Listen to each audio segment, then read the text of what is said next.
If you're listening to this Wild West tale, don't forget to hit that like button, drop a comment with your thoughts on Clara's fate, and subscribe so you don't miss the rest of her journey. Your support keeps these stories alive on this channel, so saddle up and ride with us into the dust and danger of the frontier. The town of Dry Creek lay under a sky the color of ash, its sun-bleached streets lined with shuttered windows and weary faces. The drought had stripped the land bare, leaving hunger and debt as the only things that grew. On this particular evening, a hush spread through the crowd gathered by the courthouse steps. There were no cattle or wagons for sale, no horses up for bidding. Instead, standing on the makeshift platform, hands folded tight against her skirt, was Clara Hayes. She had never imagined her life reduced to this moment. The last of her family's land had been seized, her parents long in their graves, and her cabin was nothing more than rotting timbers ready to collapse. She had run out of favors to ask, and out of nights she could stomach going hungry. The idea had been her own, unthinkable, shameful, yet her only choice. She would auction herself for shelter, a roof, food enough to survive. The murmurs from the crowd cut deeper than the desert wind, every stare like a weight pressing on her shoulders. The sheriff called for the bidding to begin, his voice cracked from both age and the dust. A wiry shopkeeper offered a pittance, muttering that he needed someone to keep his accounts. A ranch hand shouted his bid, smirking as he bragged about needing another pair of hands to scrub floors. Each voice rang with ownership, not compassion, as though Clara were a mule to be bought cheap. Clara stood tall despite the heat stinging her eyes. She would not cry. She would not give them the satisfaction. But inside, shame tangled with fear. This was survival, she told herself. Better humiliation than an unmarked grave beyond town. The bidding slowed, voices losing interest. A few men laughed, shaking their heads. Even desperate, she wasn't worth much to them. The sheriff prepared to close the auction when a new voice cut through the air, low but steady. "I'll take her." Every head turned toward the man leaning on the hitching post. Elias McGraw. Broad-shouldered, sun-darkened, a rancher whose land stretched farther than most could ride in a day. He was no stranger, yet he was nearly a ghost in town, a man who kept to himself after losing his wife years back. Rumors painted him as solitary, perhaps broken. No one had expected him here. You'll take her," the sheriff stammered, uncertain how to record such a bid. "I'll give her room in my house, food at my table, and work if she wants it," Elias said. His gaze didn't waver from Clara's face. He wasn't appraising her like the others. He was searching, as though measuring her resolve. The crowd erupted with mutters and snickers. "Why waste your coin on her?" one man jeered. "Charity case," another sneered. Some whispered uglier things, guessing at motives. Clara's stomach twisted. Could this be a trap wrapped in kindness? But Elias's offer stood unshaken. The sheriff, sensing no higher bid, declared it done. Elias stepped forward, tipped his hat, and extended his hand. Clara hesitated, every muscle tensed, then placed her palm in his. His hand was calloused, steady, yet his grip was not one of possession. He helped her down from the platform as though she were no different from any neighbor. The walk to his wagon passed in silence, though the weight of the town stares clung to her like burrs. Children peered from behind skirts, men whispered, women clutched shawls tighter. Clara held her head high. If nothing else, she would leave them without the satisfaction of seeing her broken. The wagon wheels creaked as Elias guided his horses out of Dry Creek. Clara sat stiff on the bench, unsure of what words, if any, could bridge the distance between them. Finally, she forced herself to ask, "Why? Why me?" Elias kept his eyes on the road ahead. "Because you needed shelter. Because I had it to spare. That's reason enough." His voice carried no pity, only plain fact. Clara studied his profile, trying to read the truth behind his words. His jaw was strong, withered by years of labor, his eyes shadowed by loss, yet she saw no cruelty in him. Still, trust was a luxury she couldn't grant so easily. Hours later, as dust bled across the plains, the ranch came into view. The house was sturdy, its windows glowing with lamplight, the barn standing tall against the fading sky. It wasn't wealth beyond dreams, but it was a fortress compared to her crumbling shack. The scent of hay and wood smoke filled the air, warm and grounding. Inside, Elias showed her the small room beside the kitchen. A bed, a chest, even a quilt folded neatly. "It's yours," he said simply. No conditions, no demands. He left her there to settle, as though she were a guest rather than something won at auction. Clara sat on the edge of the bed, running her fingers across the quilt. Suspicion lingered, but so did a fragile, dangerous spark of hope. For the first time in years, she was not cold, not starving, not entirely alone. Yet questions churned in her mind like storm clouds. What did Elias truly expect of her? And more frightening still, what might she come to expect of him? The night closed in around the ranch, the silence heavy but not empty. Clara lay back, staring at the wooden beams above her. Survival had brought her here, but survival was only the beginning. Somewhere beyond the fear, a different possibility stirred, something she hardly dared to name. And as she drifted toward sleep, the thought pressed in, tomorrow would tell her whether she had found freedom or merely traded one cage for another. The morning sun spilled across the plains, painting the ranch in a haze of gold. Clara rose early, her hands folded tight in her lap as she listened to the creak of the floorboards beyond her door.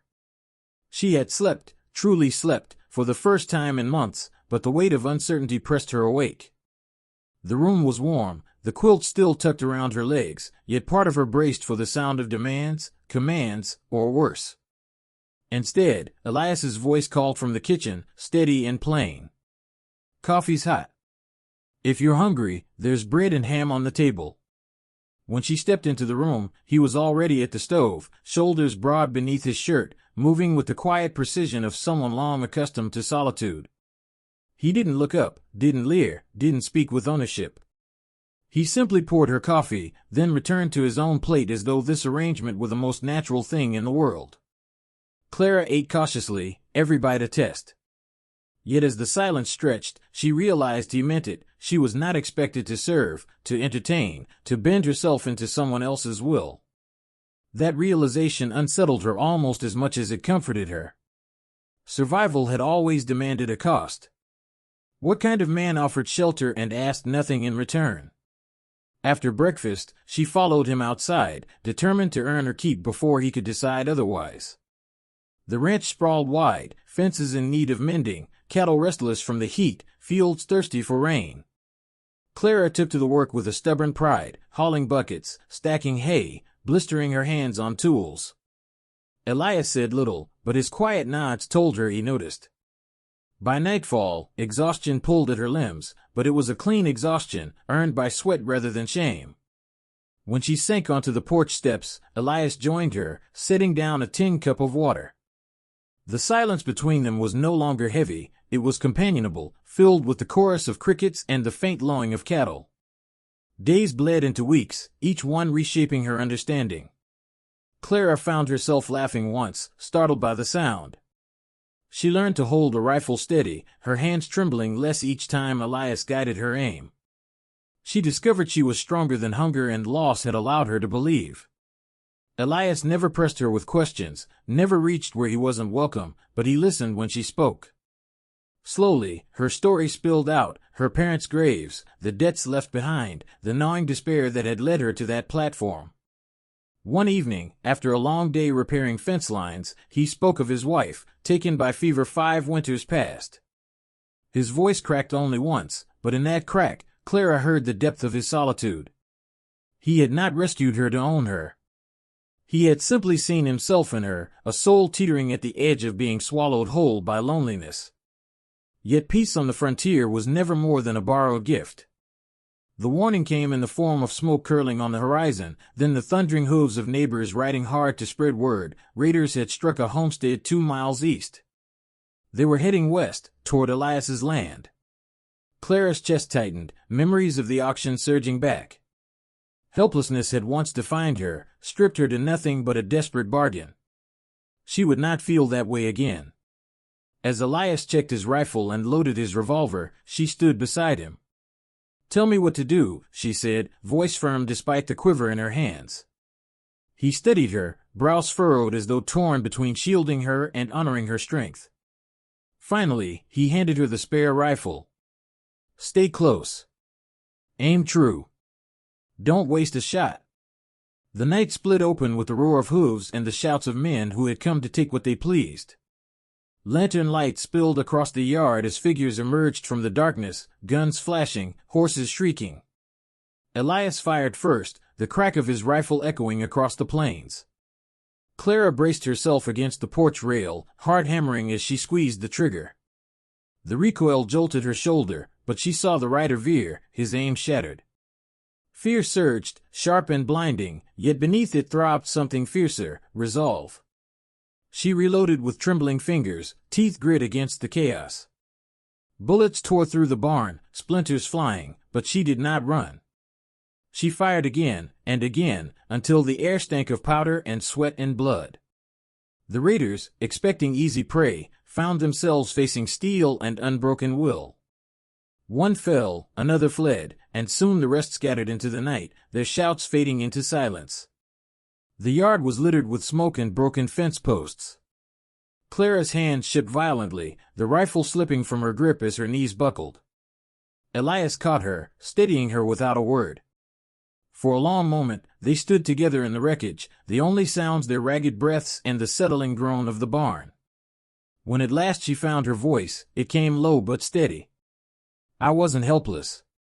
Elias's eyes met hers, fierce pride burning there. "No, Clara. You never were." The truth of it seared through her, banishing the last shreds of shame she had carried from that courthouse platform. She had not been bought. She had not been pitted. She had chosen to stand, to fight, to claim her place here with her own strength. As dawn broke over the horizon, painting the sky in fire and gold, Elias turned to her. "This land is yours as much as mine now. But you don't owe me anything. If you wish to leave, the wagon will take you wherever you choose." She stared at him, at the man who had seen her as more than a transaction, who had fought beside her, who had given her both freedom and the choice of what to do with it. The decision formed like breath in her chest, undeniable and clear. "I'll stay," she whispered, her voice carrying more certainty than it ever had. "Not because I must. Because I choose to." The wind shifted across the plains, carrying the scent of fresh earth, as if the land itself had heard her vow. For the first time since she had stepped onto that auction block, Clara felt not like a pawn of fate, but like the author of her own story. And as Elias stood beside her, rifle in hand, the broken horizon before them, she knew this was more than survival. This was the beginning of a life she had never dreamt possible, a future forged in fire, trust, and choice.